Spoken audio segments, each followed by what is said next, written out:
Guys and gals, today is a very important video on how to winterize your carpet cleaning machine, your 370. So pay attention and we're going to get right to it, okay?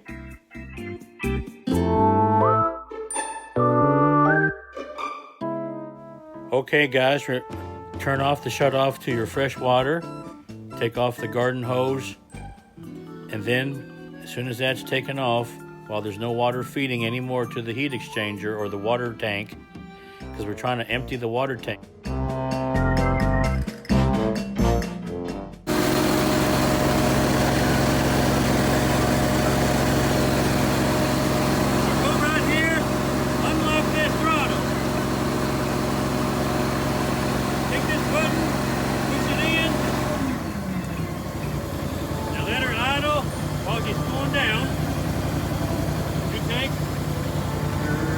Chemical and turn that off. Then you take your cool-off hose. You put some of your chemical or plant-based solutions right here in the solution jug. 3 scoops. Then you take this, open her up, and let's fill her up for the next job, okay? Meanwhile, you're going to see your temperature drop. Keep an eye on this so it don't overflow, okay?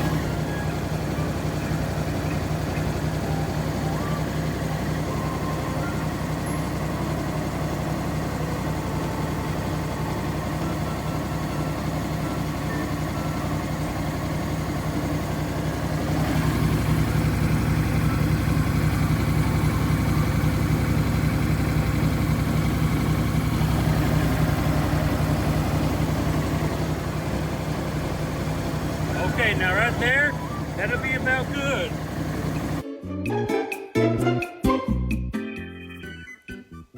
The water box is in the back by the waste tank wall. You're going to have to climb into the van, go to the back of the machine behind the blower. Right below that blower is where the water box is, okay? Stay tuned. Stay tuned, but remember that photo, that radiator cap right there is actually the cap that goes on top looking down, like if you stand over the machine at the back by the waste tank, that is the cap that goes into the water box, okay, for the machine. That's important, you'll understand in just a minute. Go to the back of the machine, there's the blower, okay? And what you're gonna do is be looking down, there's the waste tank. Now I already put that funnel into that cap, but remember that previous video where it showed the radiator cap on top? Now I'm gonna put, that's the cap. I'm gonna put that cap back on, all right? Watch, I'm gonna put it back on. So pretend that we're starting back over, okay? So you go to the machine, you have to push. Let's do that one more time now. I'm gonna give even more sound effects. Push, turn, push, turn to the right, okay. And if you heard how I was doing that, it kind of feels that way too. So you push down. Do not lean on that right there. That's the waste tank float. Do not push yourself up on that. Don't lean tools on that, okay? Now, here's the back of, there's the cap that goes down to the water box right there. Okay, that's the water box. That's the cap. Pretend I haven't even started. So there's the cap. You go down to it, and it's, you push to the left, and you turn, right? You push down and to the left, you turn. That's how that radiator cap comes off to the water box.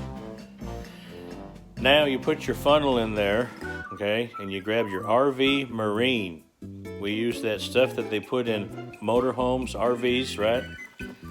Put about 3/4 of a gallon inside of your emptied already, okay, your emptied already machine. The last job of the day, you empty it out, and then you start fresh like this, okay? No water.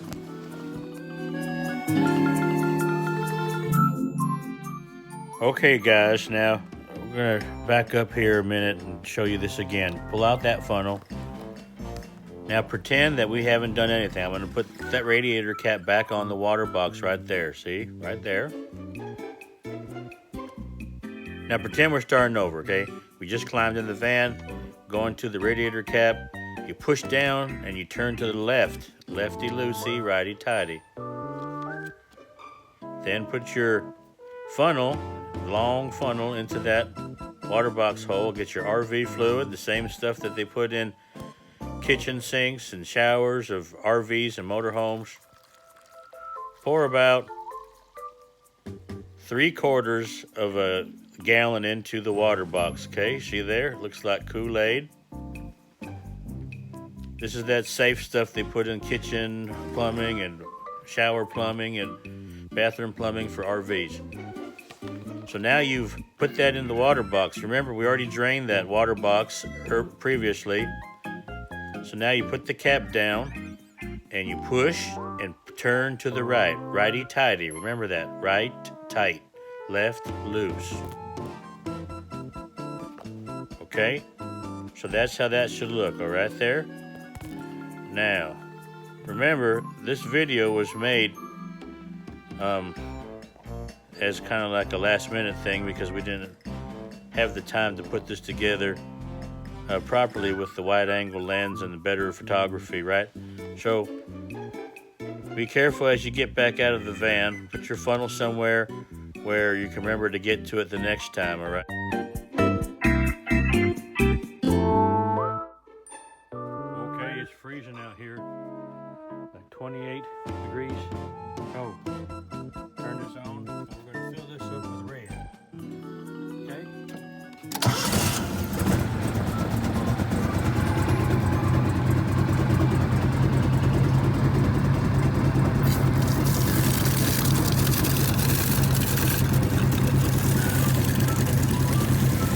All clear so far. Look at that.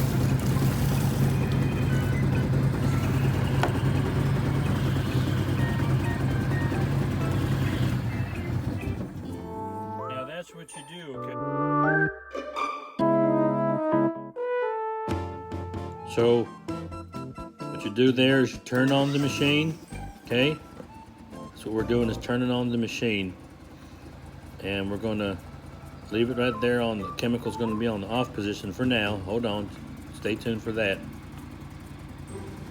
So that won't fit inside that jug because the filter. So what we're going to have to do is pause this. There you go. See the Kool-Aid coming out there? Now you can shut off the engine. Using the RV Marine.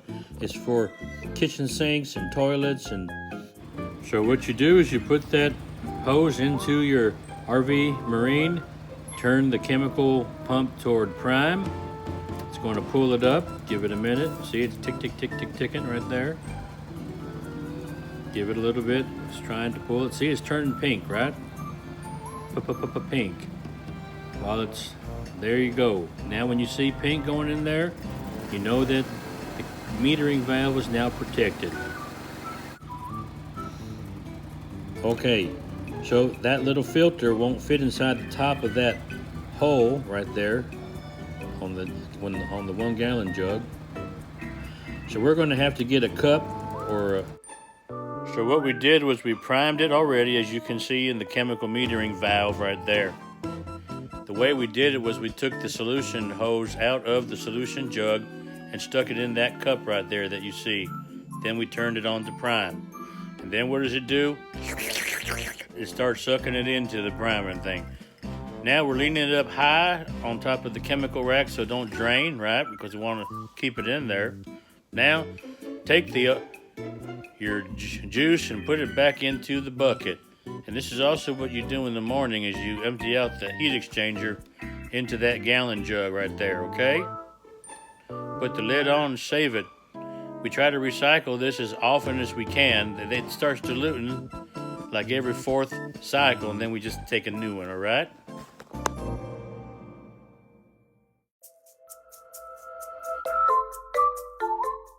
Now what we have to do is put a male fitting inside that female. See that there? To burp it so the airflow can go through. Then turn the valve to on. Take that bungee, strap it there to the reel so it doesn't flop and bang, bang, bang on the floor. Okay, now we're going to turn it for like 5 minutes. I'm dead serious about this. Turn, turn, turn, turn. See how the water kind of drips out, drips out? Regrettably, this is the way we're going to have to do it, guys. There's no other shortcut around this. It just takes a good 5 minutes worth of twisting. Turn, turn, turn, turn, turn. You want me to do this some more? Turn, turn, turn, turn, turn, turn, turn. Just keep turning it, and it's going to burp. Now, if you notice, as it slows down, there's a female brass fitting on the end of that hose. Did you catch that? See there, the female and the end of that there, it burps it. Now you guys do like that, what you see there, and see that there too? Push that button on the nipple, pull the trigger, and let that drain. You gotta tip it upside down and drain that too. But getting back to here, that sit there and burp the hose so the air can suck in, there, and then the water can come out right there. Guys, it's not rocket science. I know you can do this. Just make sure that valve. Now look what happens. We've been turning this thing for like 5 minutes. Now toward the end, when you go slow, look at all the water that starts coming out. Look at that. Because the 5 minutes worth of turning was pushing.